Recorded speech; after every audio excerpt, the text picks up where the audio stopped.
আসসালামু আলাইকুম। হিন্দু ও অন্যান্য ধর্মের দাদা ও দিদিদের জানাই নমস্কার।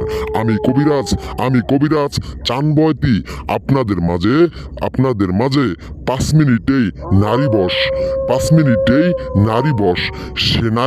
সে নারী যত বড় ক্ষমতাশালী হোক আর এবং কি যত বড় পাওয়ারফুল যে নারী হোক, সে নারীকে আপনি 5 মিনিটের ভিতরে আমার এই মন্ত্র দিয়া আপনি বশীকরণ করতে পারবেন।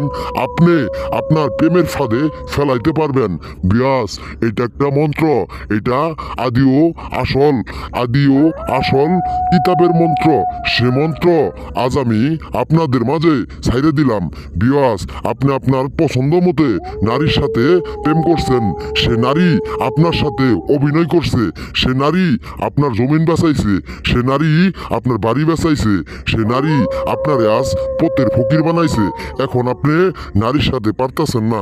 এখন আপনার বুকের ভিতরে শুধু কষ্ট আর জ্বালা। এই জ্বালা কেউ দেখাইতে পারতেছেন না, আর দেখাইতে হবো না। আমার এই মন্ত্রটা দিয়া আপনি আপনার পছন্দ মতে নারীকে বশ কইরা আপনার জ্বালা মিটান এবং কি আপনার লক্ষ্মীতা বানান। এবং কি সে নারী আপনার পা ধরে যে পরিমাণ কান্নাকাটি করে মাপ না চাবো, সে নারীকে আপনি ক্ষমা করবেন না। এরকম একটা পাওয়ারফুল শক্তিশালী আমার এই মন্ত্র। সে মন্ত্র আদিও আসল প্রাচীনকালের কিতাবের মন্ত্র। সে মন্ত্রটা বিয়াস আজ আমি আপনাদের মাঝে ছাইরে দিলাম। সে মন্ত্রর দ্বারাই আপনি আপনার পছন্দ মতো এই নারীকে আপনার বিছানা নিয়ে আসেন এবং কি আপনার খাটে নিয়ে আসেন। ইনশাল্লাহ খুদার কসম করে কইতাছি, সে নারী আপনার কাছে আসতে বাধ্য থাকবে।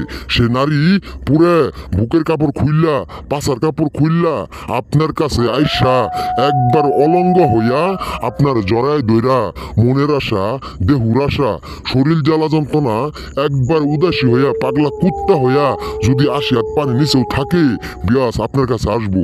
বিয়াস, বেশি কথা বললাম না। আজ আমি এই পর্যন্তই আপনাদের মাঝে মন্ত্রের ক্ষমতা বলে দিলাম। ইনশাল্লাহ একটাবার লাশ মনে কইরা আমার এই মন্ত্র দিয়ে বিয়াস কাজ করবেন। এই বলে আমার কথা শেষ করছি। আসসালামু আলাইকুম।